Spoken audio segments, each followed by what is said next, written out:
What's up? Hey. I've been looking forward to this. As actually, I was looking forward to it even coming out of Seattle. And you said something that like made me. I sat back down and I was thinking about it, right? And we'll get. I want to get into this with you a little bit later because I think what you're doing, like, and that's what I told. Who did I tell? I told the boys probably. I was like, you want to pay attention to where EXP's going, just go pay attention to what Kindle's doing. And just everything kind of, and I'll get out there, kind of what it reminds me of, but you said something and I was asking you a business idea and a question just to get, because I know you're going to have an opinion, which is why I wanted to ask you. And you talked about addressable market and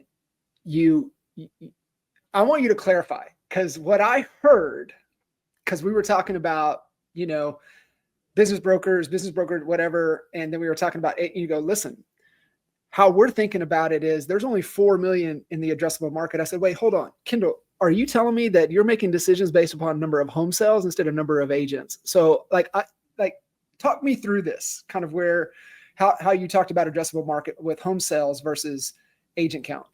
Well, it's actually all of the above, right? I mean, because when it comes to home sales, that's units, right?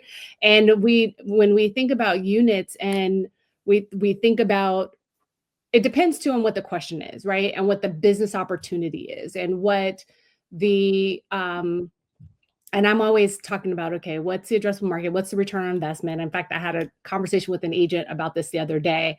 And it's not just about like, is it worth it for us to do something or not do something, but really just those deeper conversations and strategic analyses that has to be done when you're thinking about where to spend your time, money, and energy, right? And it's even more complex at a corporate level because the spend, the effort, the investigation, all of that is so much bigger at this level than anything else I've ever done. Of course, even though I have been a broker owner, I've been a team owner, I've been a top producing agent, working at this level at XP has just really upped my skill set and up to my knowledge base and up to my strategic thinking.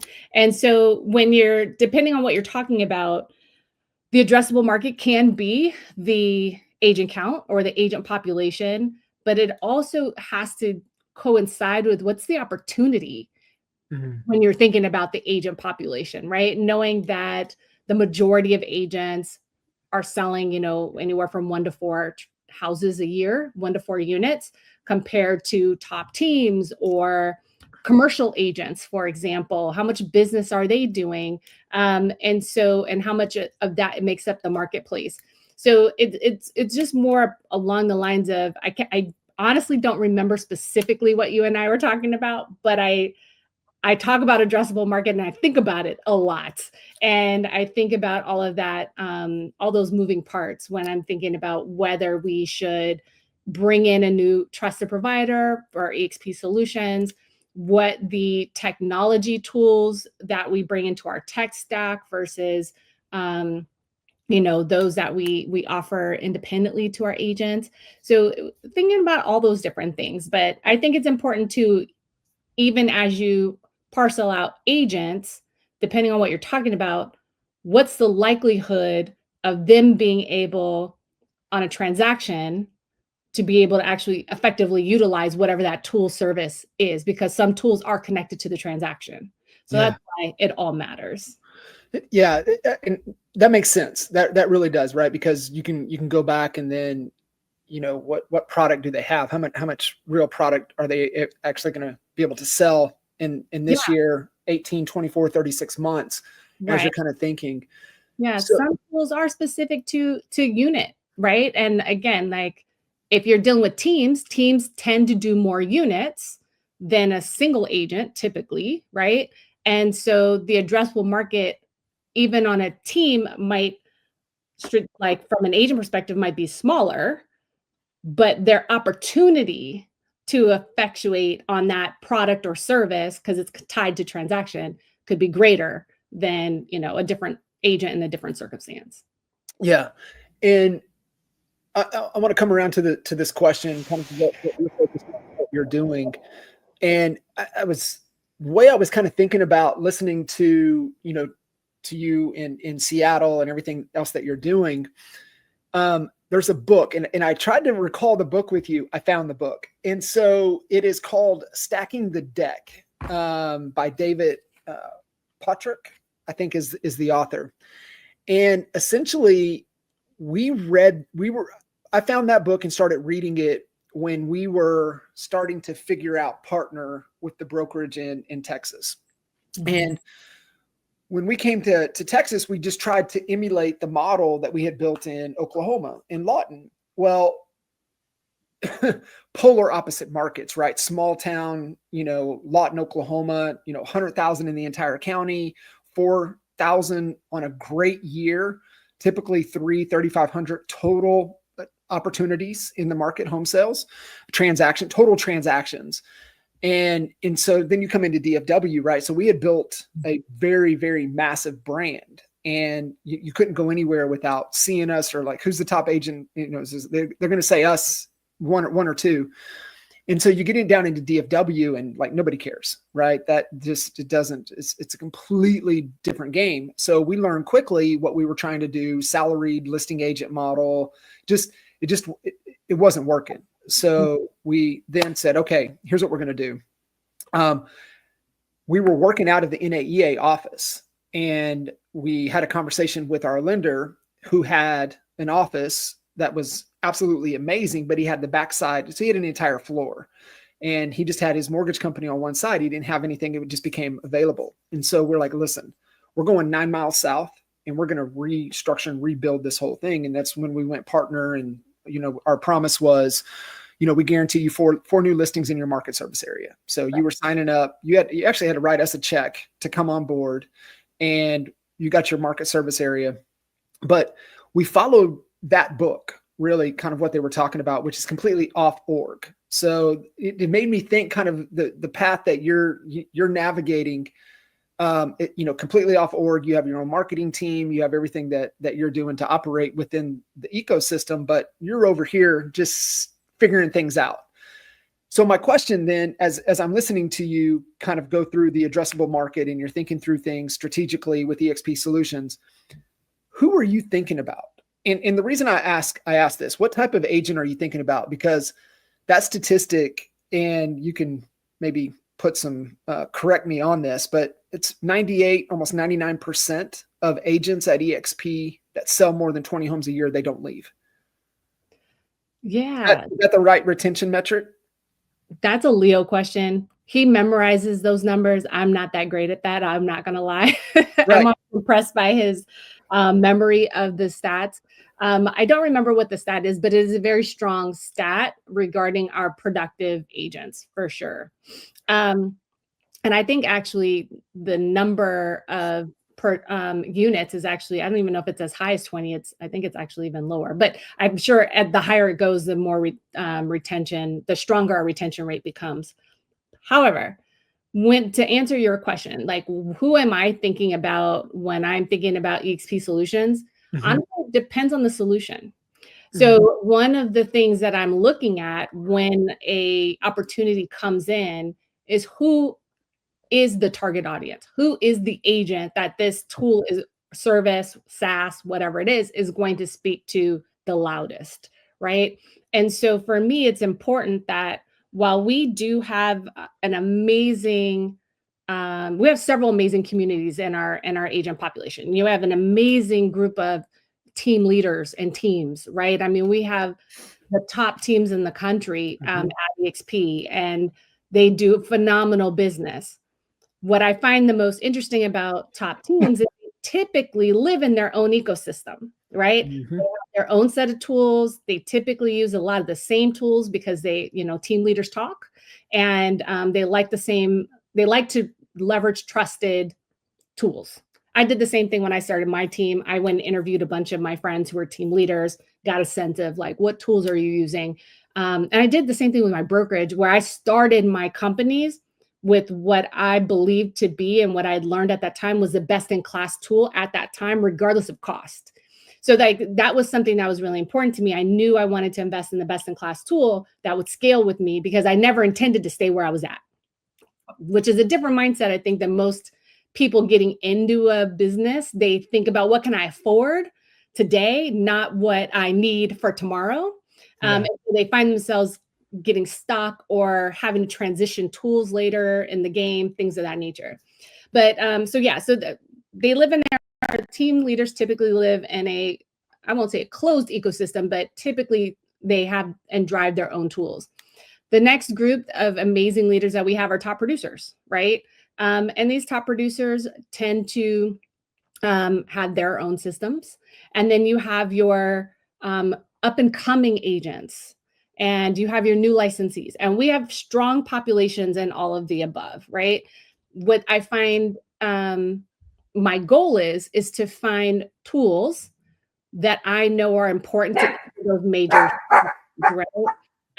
Some of those, like for example, our up and comer agents, they are looking for opportunities to what is the tool that they should be looking for, right? Or that they should be leveraging. So, they're open. And also so are new licensees. They also tend to be pretty open with what tools that they are open to exploring and learning.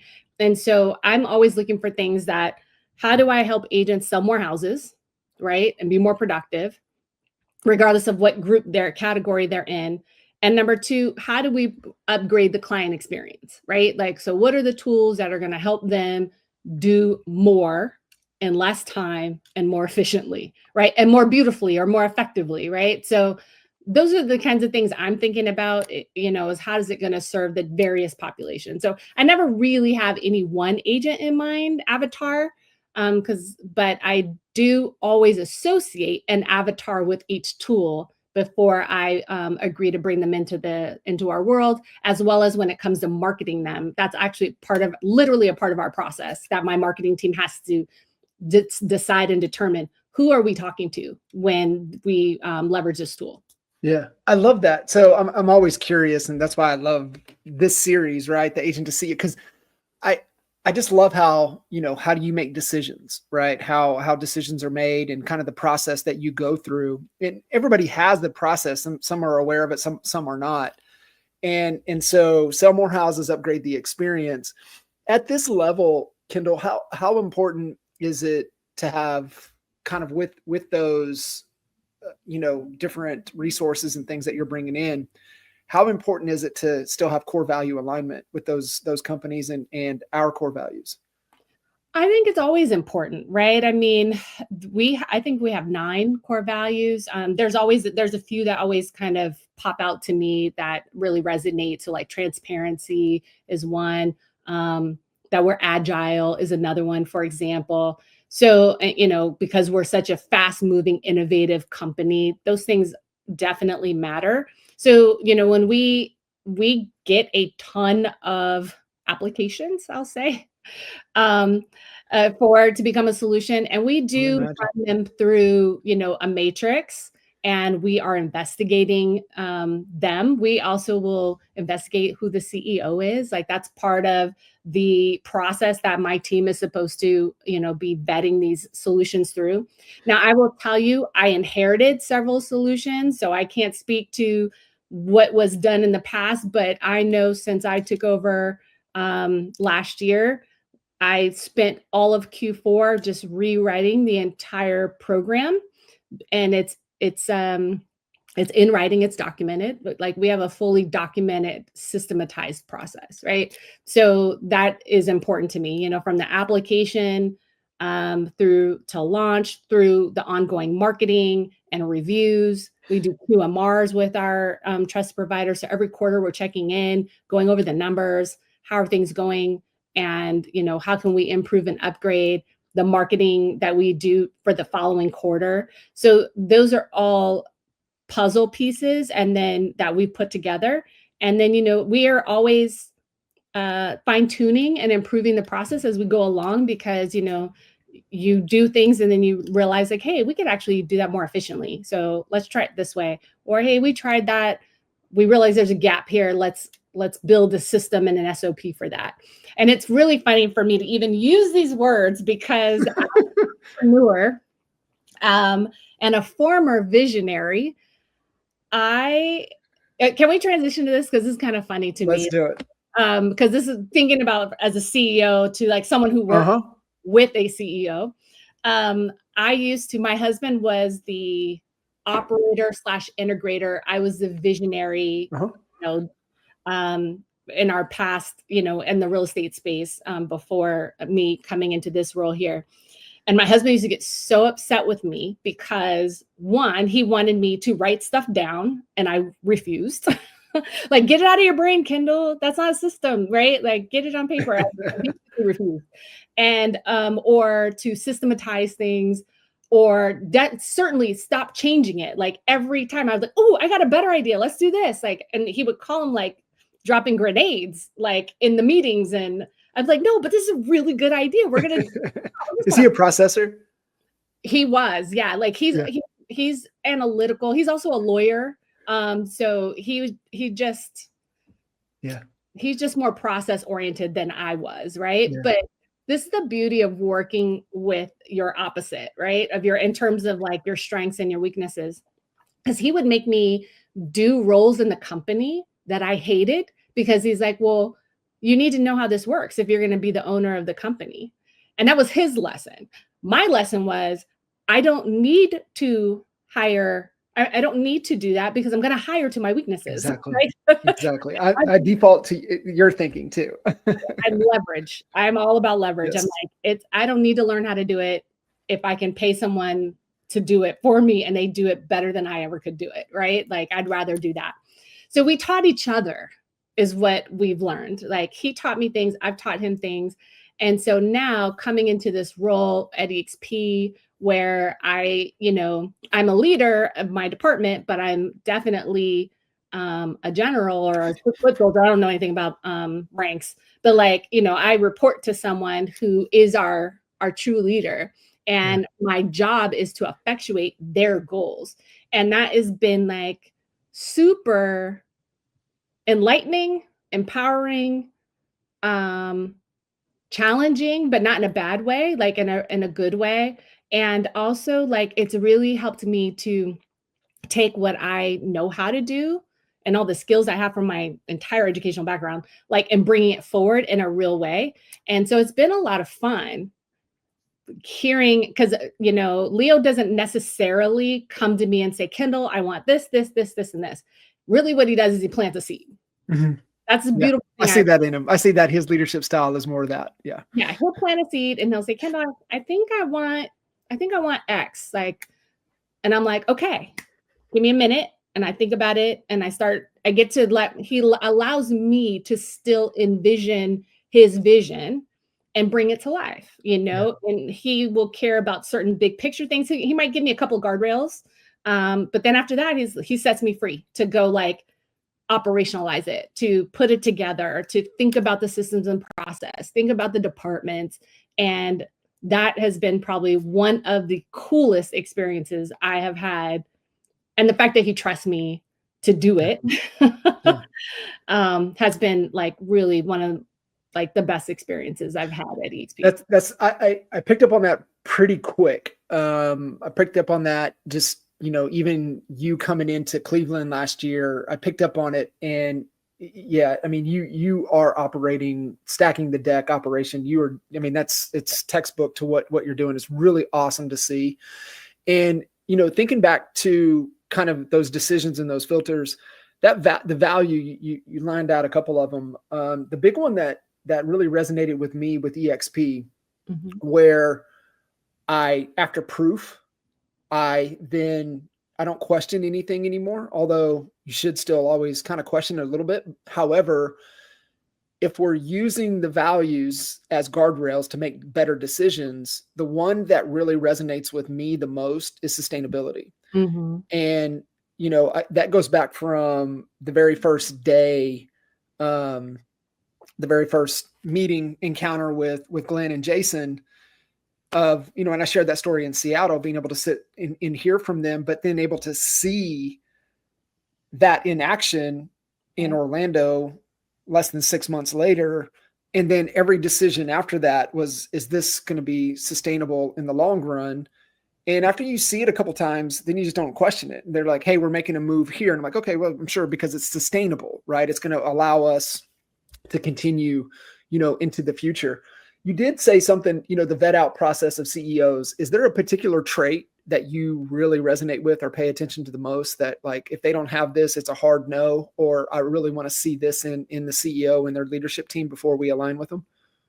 Good question. I'm actually looking for why not to work with them as opposed to why to. So to be perfectly honest, I'm definitely looking for red flags. So that's important to me. And also, I think it's important when you're working with a good leader, because it's not always the CEO I'm dealing with, depending on the size of the company.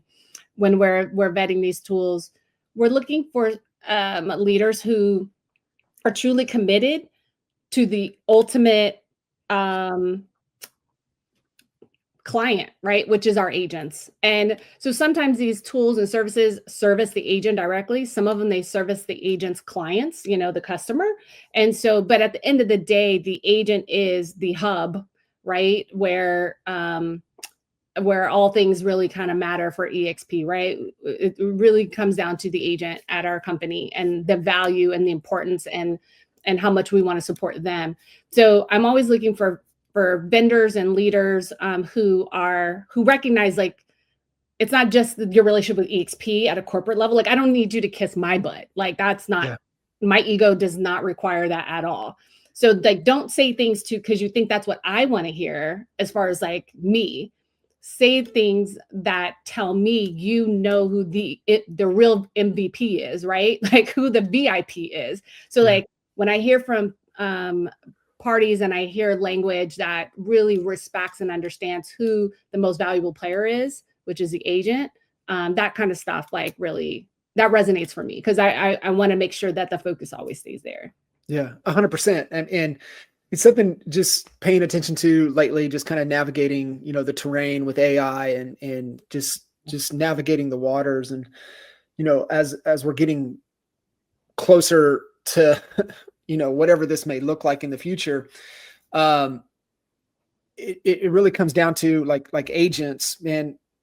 You look at ICPs, you look at the avatar process and everything, and it's at the end of the day, right? People want results, but they actually just want a job done. And so like, what job can this provide to help our agents? But the thing, even Dan Kennedy is talking about it a lot. And it's like, listen, if you focus on the competition, you're going to lose. You have to focus on the customer. And I think, in this regard, if they're coming in and they're, obsessed with the customer, then I can see, hey, this possibly could work. But to me, it'd be a red flag too. Like if they're not even talking about the customer. Yeah. And, you talked about AI and all that stuff. That's also a really like fascinating topic to me. So if we want to talk about that too, but it is so important that when you're thinking about a customer or the client, right? It's no longer about customer service. It's about client experience. Yeah. And I think like that is something that I've been trying to impress upon agents over and over and over again across my career, because a lot of agents, they even advertise, my customer service is so great. And I'm like, change your language, because think about what that actually means. Who calls customer service? Upset clients. Upset every time. Yeah. You don't call customer service unless you're upset, right? You're not calling customer service because everything was beautiful and great and it went according to plan. So why market the thing that already has a negative connotation in the mind, at least even subconsciously, if nothing else, in the mind of the person you're trying to impress? Rather focus on experience. And the other like defining point to that, I always remind people, is the difference between customer service is reactionary, client experience is proactive, right? It is something you do on the front end to prevent the need for customer service. You know what I mean? And so I would say start promoting the client experience and stack the deck in that manner. Like, what are the tools? What are the services? What are the experiences I want someone who works with me to have? And decide that before the transaction occurs. Yeah. And when you do that, that is when you start to have, better relationships with your clients, more repeat business, more referral, things of that nature. But also remember this, I would say to any agent, leader listening, is that when it comes to client experience, it's not, because it's proactive, it's not random. It's intentional. Very intentional. It's documented, it's systematized, it's processed, it's scaled, it's leveraged, Yeah. right? It's all of those things over, and hopefully also eventually over time, you get to be, because once you document, that's when you can leverage, right? And so, in fact, I was telling my own team, we're doing an exercise right now that I know they groaned as I told them we were going to start doing for the next 2 weeks. But I was like, listen, we have to slow down to speed up. Yeah. That's a real thing. It is. I love that. And, as you're just kind of going through there with your background, right? Every word matters. So it's not even customer experience, it's client experience. And for us, that was Jay Abraham 101. And he was like, listen, a customer is what you are to Walmart, right? Yeah, they just want to tack on. They want you to buy every little thing. They're trying to increase your transaction. Like a client is under your care, right? Like it's such a slight distinction, but it's a massive distinction between client and customer. So being able to use that, understand what a client is versus a customer, and then I'm so with you, right? It is 1000% about the experience. Yeah, and I'm just going to throw this grenade out there. It also does matter what state you're in, because legally client and customer have like legal definitions. And so you have the attorney in there caveat. Agents are like, no, I can't call them clients. They're customers in my state. Like, it's okay. Just know, hey, listen, every state it's different. Don't let the facts get in the way of a good story, Kendall. Yes, come on. I know. No, I can't help it. I'm so precise and oh my God, so bad. So why real estate, right? Attorney by trade, you and your husband, law school, come to Florida. Like why real estate?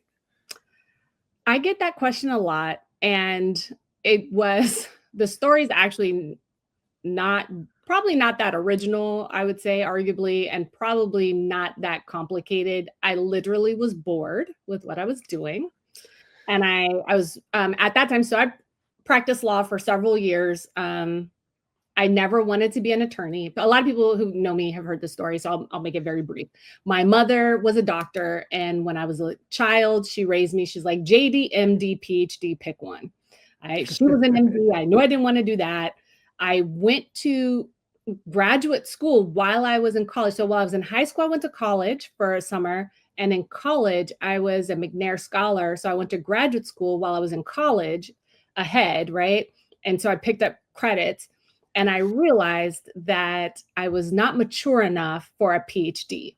But that was my ultimate goal, was to go that route. When I realized this, I said, you know what? I'm going to go to law school to buy myself some time so I can mature. I needed structure. I needed like semester, class, exam, next class. That's the entrepreneur in you. You need some framework. I needed framework and structure. I knew this at a very young age, like 19 years old. I figured myself out. So I knew where I would succeed and fail. So I used to do things that would set myself up for success. So I ended up going to law school, and I never intended to practice law. I didn't even register for the California bar because I just was not planning to go or to be a lawyer. But I met my husband there, and then he, has his influence and was like, I wanted to graduate and go to school, back to school. And he was like, no, you have school debt, which I did. I got a full actually scholarship to law school. Like it paid all 3 years of my tuition, but I would borrow money. I went to Europe for a summer. I went to the University of It's the Bologna. entrepreneur in you. Yes. International law. I borrowed money to buy a laptop. That back then the laptops were super expensive. Oh, yeah. Borrowed money to live. So like I did come out of school with school debt. So he's like, hey, we had to pay our student loans. Like you can't borrow any more money. And I was like, shoot. So dream crushed. And if you know, that's a whole nother story. Dream crusher is my nickname for my husband. Didn't go to PhD. So I'm practicing law.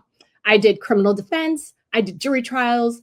I did went to the jails. I mean, I did all that stuff. I did bankruptcy law. I did workers' comp insurance defense. I did like 3 different practice areas over the course of almost 10 years. And I was good at it. I just didn't enjoy it. And so I have this obsession with joy and peace. I never chased money.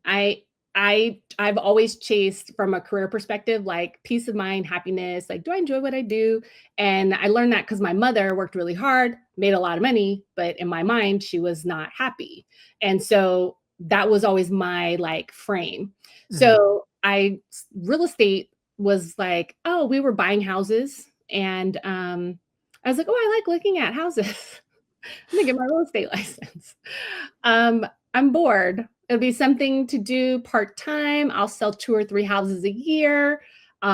People will hire me just because I'm a lawyer. Like all this foolishness was, again, I think like why it's unoriginal is because I think every new licensee has these like dreams of grandeur. Like they think real estate is something completely different than what it actually is. And we all have these big plans for our career and it's going to look a particular way.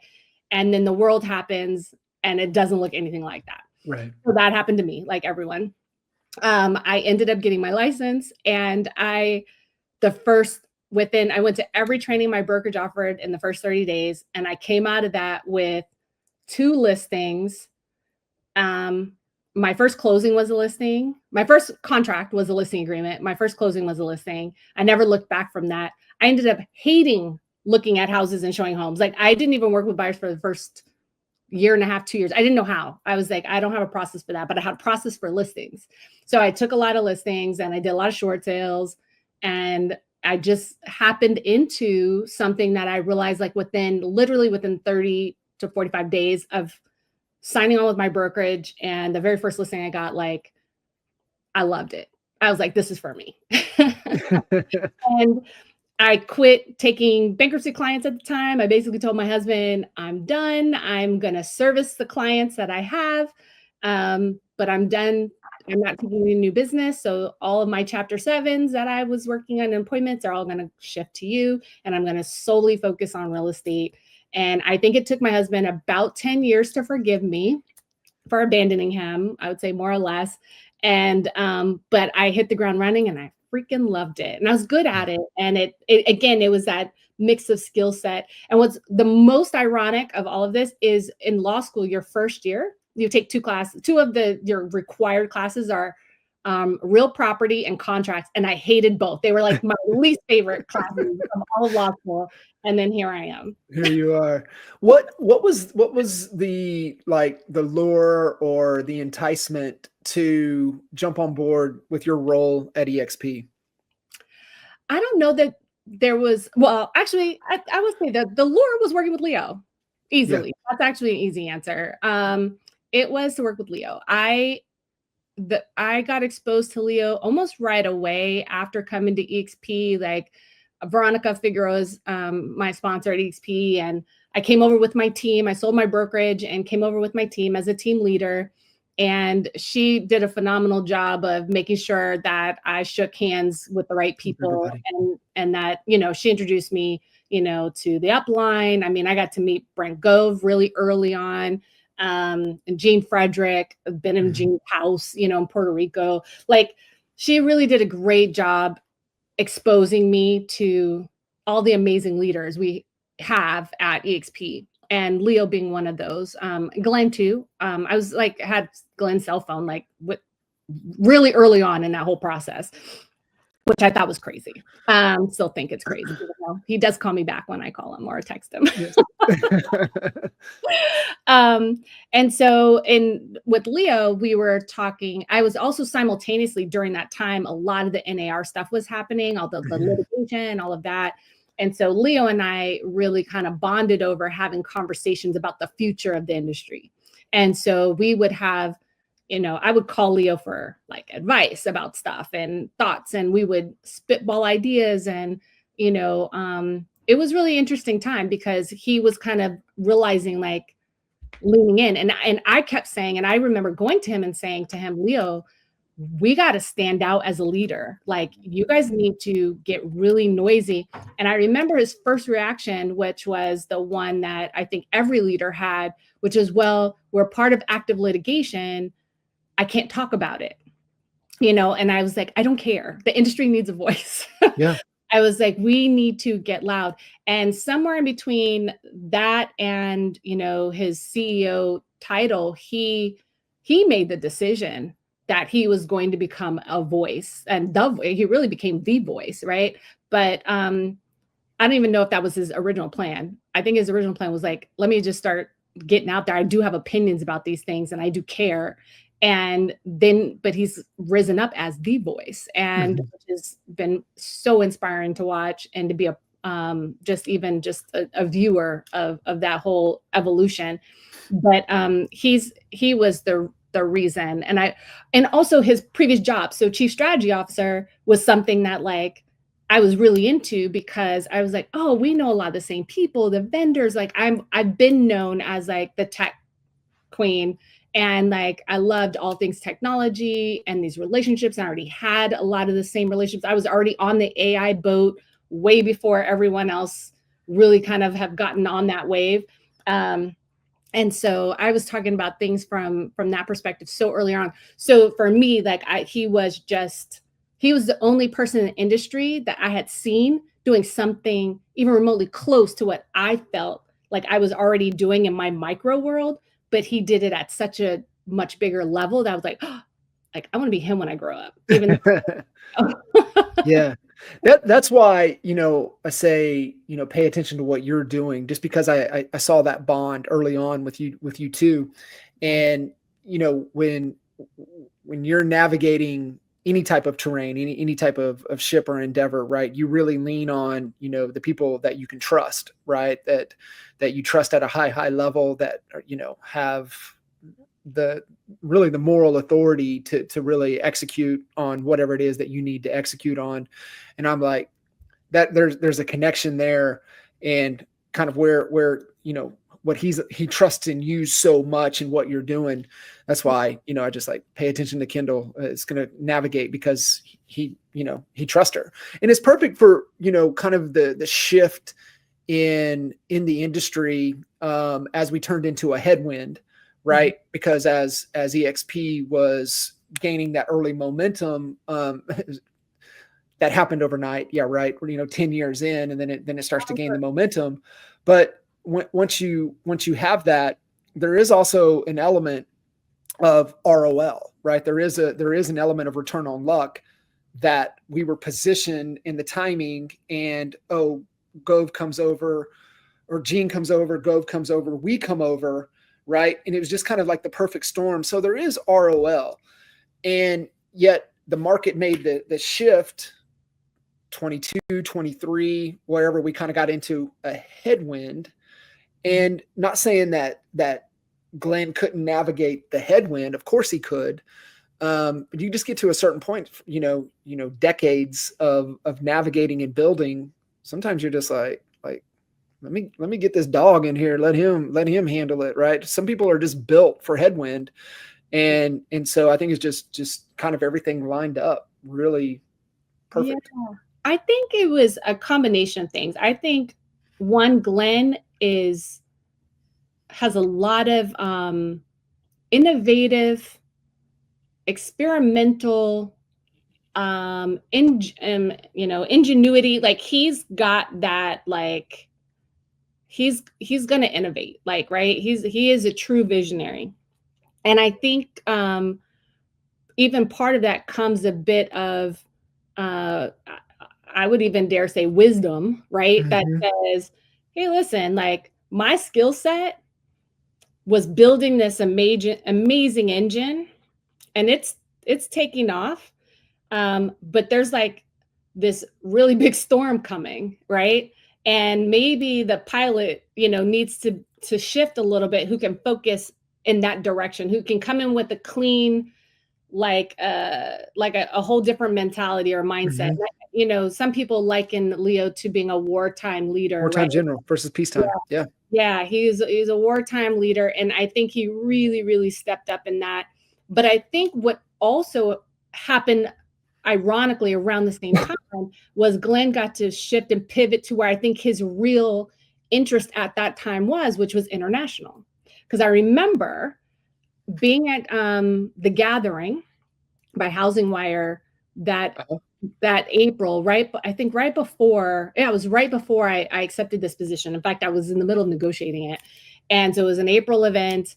And I remember watching Glenn on stage and him talk about, and I recorded pieces of it. He said, the future for EXP, right now we're the largest brokerage, by agent count and transaction side. And that was true 2 years ago, as it remains to be true today. And he said, but the next level for EXP is to be the number one brand, right? Because a lot of people try to compare us to other brands, but Mhm. they're franchises. They're different models than our model, right? And so, it's almost like comparing apples to oranges. It's like they're Right. not really comparable, right? You can't compare a Remax brand or a Keller Williams brand with an EXP, and try to equate that to the same, because they're different models, right? So, but where he was going was, man, if we grew our agent count to this, a number he projected at that time, I think it was like 250,000 or something like that. He's like, we would not only be the largest brokerage, but we would be the largest brand Brand. in the US at that time.